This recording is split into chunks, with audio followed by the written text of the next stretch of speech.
pessoal, sou Jonatas Apolinário e quero responder uma pergunta que me fizeram.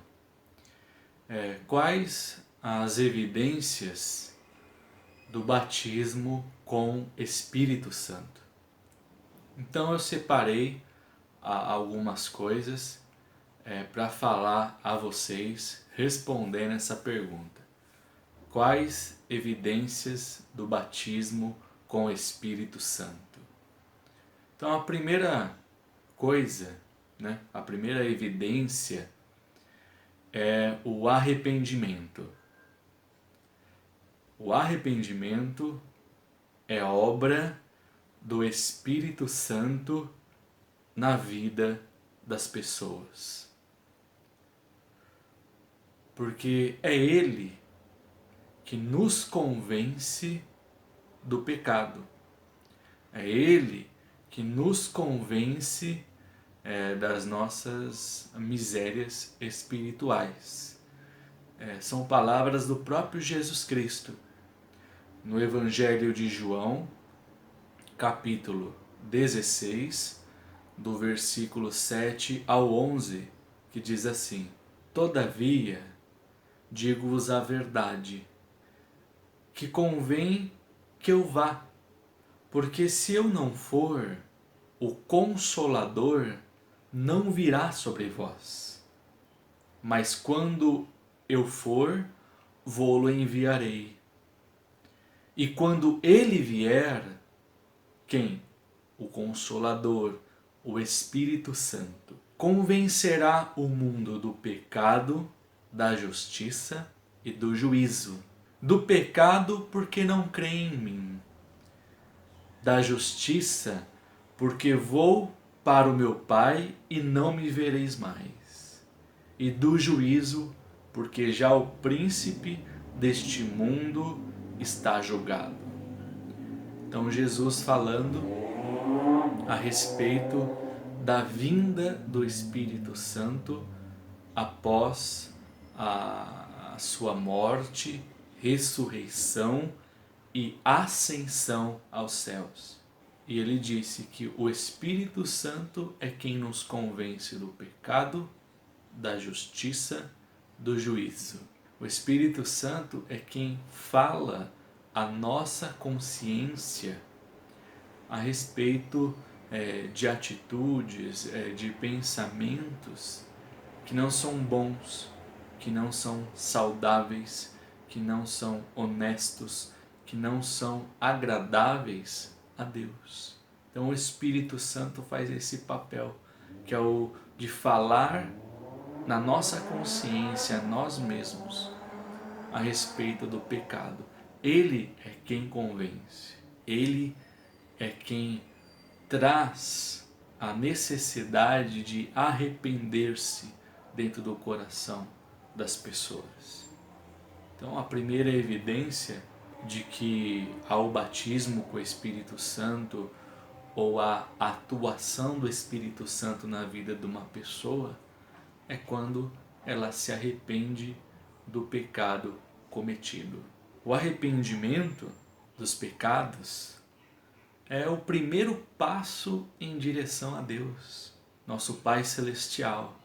É o primeiro passo em direção à vida eterna, ao reino de Deus. Quem disse isso foi o próprio Jesus Cristo, em Mateus, capítulo 4, versículo 17, que diz assim: Desde então começou Jesus a pregar e a dizer: Arrependei-vos, porque é chegado a vós o reino de Deus.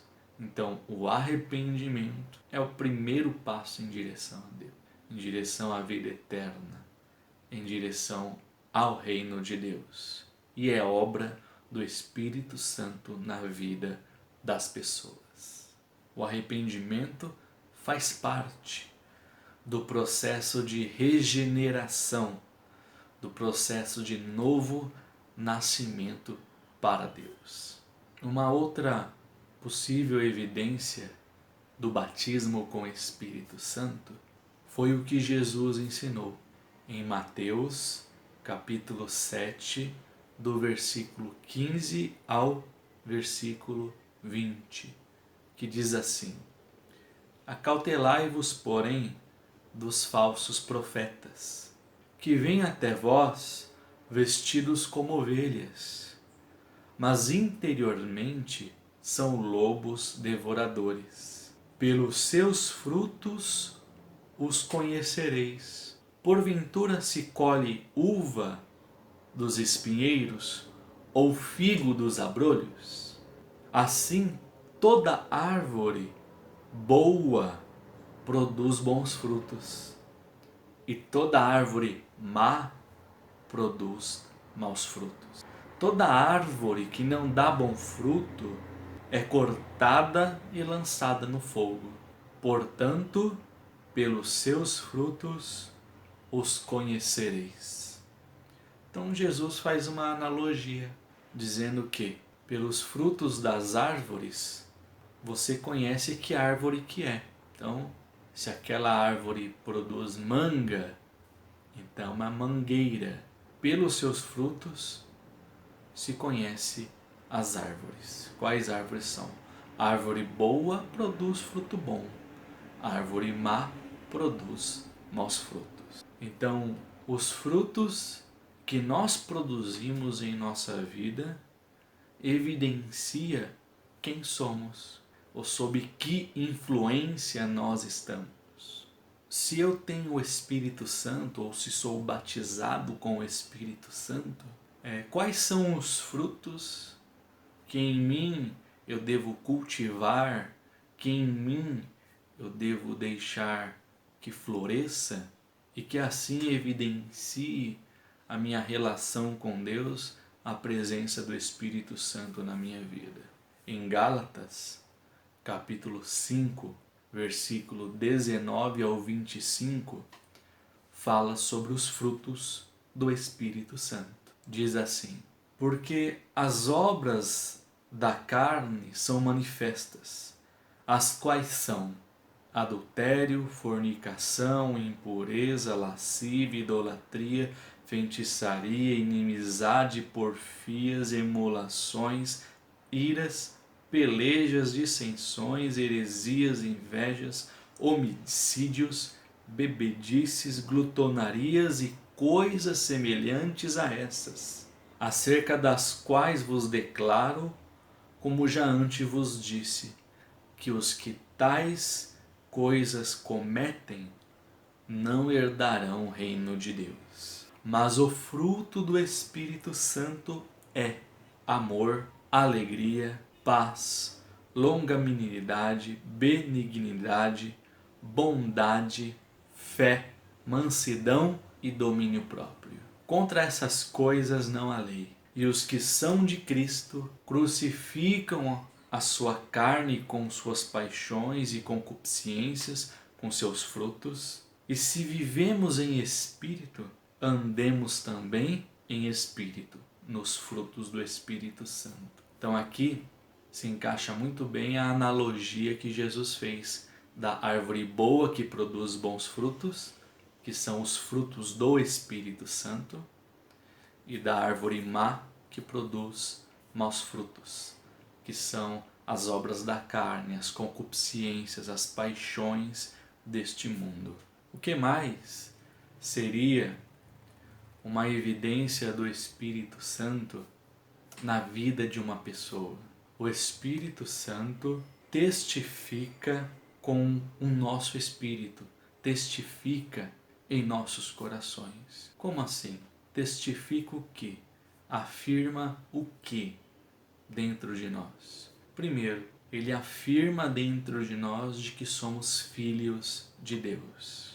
Romanos capítulo 8, versículo 16 diz: O mesmo Espírito testifica com o nosso espírito de que somos filhos de Deus. Então o Espírito Santo fala à nossa consciência que somos filhos de Deus. Confirma dentro de nós de que somos filhos de Deus. É obra do Espírito Santo. Gálatas capítulo 4, do versículo 4 ao 7, também fala: algo parecido. Diz assim: mas vindo a plenitude dos tempos, Deus enviou seu Filho, nascido de mulher, nascido sob a lei, para remir os que estavam debaixo da lei, a fim de recebermos a adoção de filhos. E porque sois filhos, Deus enviou aos nossos corações o Espírito do seu Filho, ou seja, o Espírito Santo, que clama: Abba, Pai. Assim que já não és mais servo, mas filho, e se és filho, és também herdeiro de Deus por Jesus Cristo. Paulo fala aos irmãos de Gálatas de que o Espírito Santo testifica em nosso ser de que somos filhos de Deus, herdeiros de Deus. Ele fala em nossos corações a respeito disso, na nossa consciência. Testifica o que mais? Testifica a aliança de Deus conosco pelo sacrifício de Jesus Cristo, fazendo com que as palavras de Jesus, as palavras de Deus estejam vivas dentro de nós. Hebreus capítulo 10, do versículo 15 ao 18 fala isso. Diz assim: e também o Espírito Santo nos testifica, porque depois de haver dito, esta é a aliança que farei com eles depois daqueles dias, diz o Senhor. Porei as minhas leis em seus corações e as escrevereis em seus entendimentos. Acrescenta: e jamais me lembrarei dos seus pecados e de suas iniquidades. Ora, onde há remissão desses, do pecado, não há mais ablução do pecado. Então o Espírito Santo testifica a nossa aliança com Deus pelo sacrifício de Jesus Cristo. Qual outra evidência da ação do Espírito Santo ou do batismo do Espírito Santo em nossas vidas? Ele nos ajuda em nossas fraquezas. Romanos capítulo 8, do versículo 26 ao 27, diz assim: e da mesma maneira também o Espírito Santo ajuda as nossas fraquezas, porque não sabemos o que havemos de pedir como convém, mas o mesmo Espírito intercede por nós com gemidos inexprimíveis. E aquele que examina os corações sabe qual é a intenção do Espírito, e é Ele que, segundo Deus, intercede por nós. Então, o Espírito Santo, ele nos ajuda em nossas fraquezas, intercedendo por nós diante de Deus. Porque há momentos, na nossa vida que nos falta palavras para expressar o que nós estamos sentindo. Então, a gente se cala, eleva o nosso pensamento a Deus, e nesse momento o Espírito de Deus sonda nossos corações, compreende as nossas angústias e as leva diante do nosso Deus e Pai Celestial. Eu vou te dar um exemplo simples. Durante essa pandemia do Covid-19, por várias noites eu me deitei e ali, deitado mesmo na minha cama, comecei a falar com Deus, a orar, a pensar em Deus. E com relação a todas as circunstâncias, que tem sido parte dessa pandemia, eu cheguei num momento que não tinha palavras mais do que falar na oração, me faltou palavras no meu entendimento para expressar o que eu sentia com relação a tudo isso. Então eu apenas parei, pensei em Deus e pedi que Deus tivesse a sua misericórdia e que a vontade dele fosse feita. E nesse momento, o Espírito Santo agiu da forma com que eu li a você. Ele intercedeu por mim diante de Deus, me ajudou na minha fraqueza com relação às circunstâncias e às preocupações que cercam este momento da Covid-19. Simples assim, sem muito mistério. Então eu falei para vocês algumas evidências da atuação do Espírito Santo ou do batismo do Espírito Santo. Falei apenas algumas para te dar uma ideia do que é ou do que não é obra do Espírito Santo na vida de uma pessoa. Apenas uma observação. Notem que em momento algum eu fiz menção ou associação do dom de línguas estranhas ao batismo com o Espírito Santo. E tem uma razão e tem um porquê disso. Mas fica para um próximo vídeo, fica para uma próxima explicação. Fique com Deus, um grande abraço.